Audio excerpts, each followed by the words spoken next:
What's up, people? It's your boy Jatwa. I'm here today in Kerbal space program, and today we're actually here to talk about the aircraft, the Bleriot VIII, and why it should be remembered as one of the most game-changing aircraft in flight control history. But first, let us learn a bit about its humble beginnings. First, kick the intro.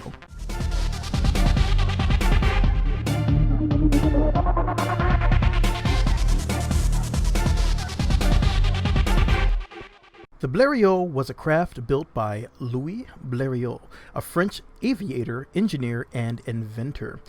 With several profitable businesses and innovations providing funding, he used the money to fund his foray into aircraft. As a founder of the company, Bleriot Aeronautique, he continued to make innovations that would continue to show his brilliance with creations such as the first working powered and piloted monoplane, which in 1909 he flew across the English Channel. Before we progress farther, let's shift gears and jump to a topic that also plays a role in the story: the joystick. The joystick itself has an interesting backstory that itself is contentious. Pilots Robert Lorraine, James Henry Joyce, and A.E. George all seem to play a role, with Lorraine being cited by the Oxford English Dictionary for using the term joystick in his diary in 1909. George, with his colleague Jobling, built and flew a biplane at Newcastle in England at 1910. He is alleged to have invented the George stick, which soon became known as the joystick.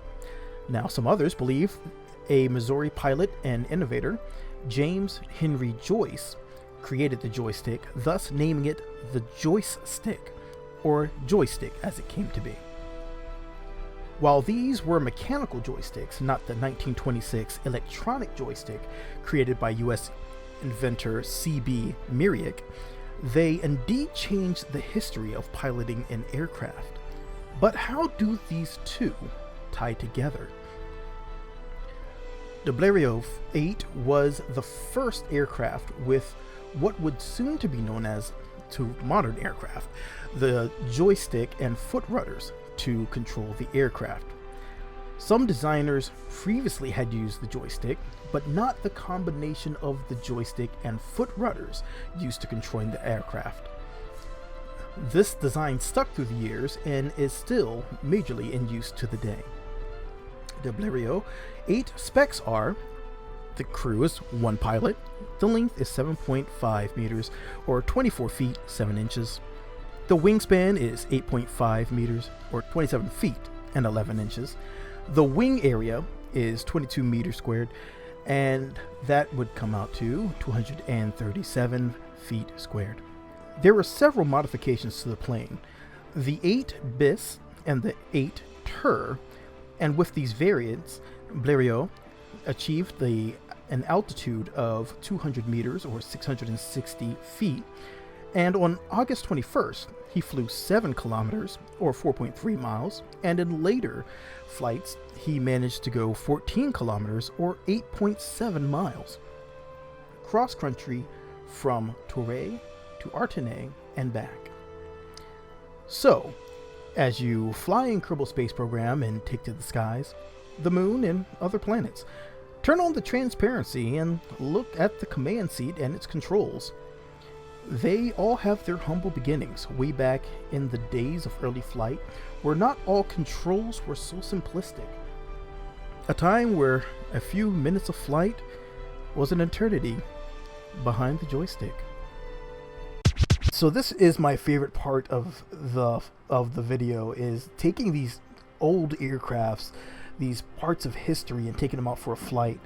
And as you can see here, everything was going pretty well. I love the way the craft came out, how it looked, and I was so eager to see it actually in flight that I forgot to hit T to toggle my torque. So, and for all the control, to make everything kind of stay in place, that delightful thing. And so my yaw instantly lost control. But since the aircraft has so much lift, I'm able to kind of rip that back after really quickly punching T, and I'm able to pull that back under control. So I wanted to really take this bird out for a flight because it seems like the engine I picked was unfortunately a very poor choice. It is underpowered as I would have expected it to be, but at the same time it is a little too underpowered for what I wanted to do. This is barely keeping the airplane level in flight, so I probably would need to go with a little stronger engine if I were to retest this. But overall, the way it flies is kind of how I anticipated. It's extremely floaty in the front, and unfortunately I still have the ground effects mod on, so it is generating a bit more lift near the ground once we are, as long as we keep under 80 meters up. So if we got to 81, it'd probably control a little better, but unfortunately the engine that I picked did not have the power to actually make that happen. So it is kind of a sad thing. So the aircraft itself, I was expecting a lot more drag coming from that I-beam, but since we're going so slow, it's really not affecting the craft excessively. Unfortunately, it is slowly, very minutely, you can barely see it, it is going towards the ground at like millimeters per second, but it is indeed very slowly going to the ground, making a very unstable flight. So let's kind of take a look at the craft itself here. And this is just flying over that beautiful scatter of water as we fly in here. I just really wanted to see how well it controlled. It flies pretty well, but can it steer? The yaw control is already lacking. I need to actually double up my yaw control and get a bigger yaw on there so it's able to really control all this lift that's being generated. And you can see here a ton of lift is actually being generated as we fly. And where that is absolutely delightful, unfortunately the engine just isn't able to really pull the weight of the craft.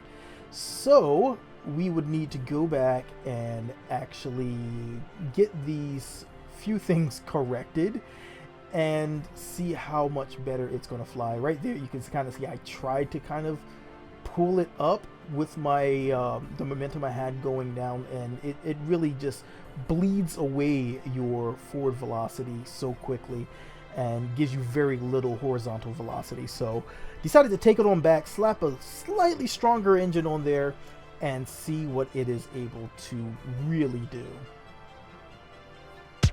And so here we are with a slightly stronger engine that I decided to slap on there.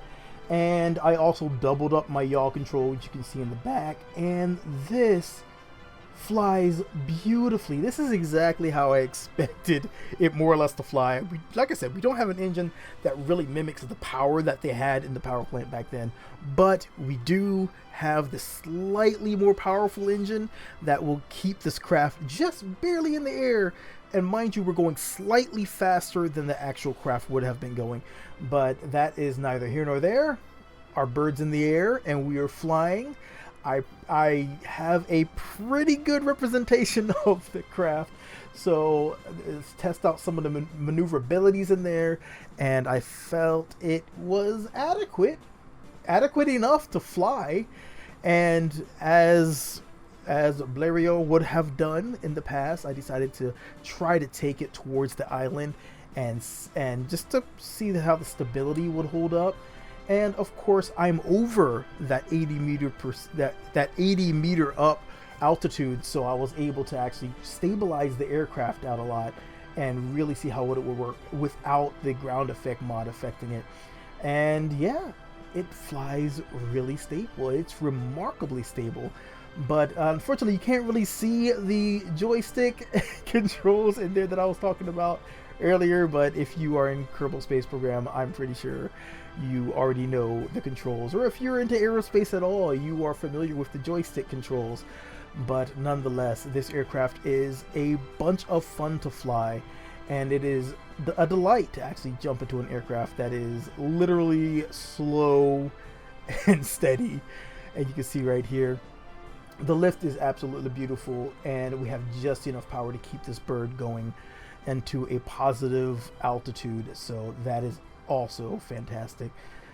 But for now, I'm going to get on out of here. Thank you all for stopping by. Hopefully you learned a little something. If I said anything wrong, if I mispronounced something, definitely let me know. I'm unfortunately, I'm not big on French pronunciations, but I found the story to be so intriguing that I really want to just kind of dip my fingers into there, and hopefully you guys have got enough of a taste to wet your whistle and to go out there and to research more. So in the comments down below, go ahead and drop in any links, whatever information you have learned about the Bleriot VIII and any of its predecessors or any other craft from Bleriot Aeronautique. And if I'm pronouncing it completely wrong, please let me know in the comments below, and I will catch you guys in the next video. For now, it's your boy Jatwan. I'm out.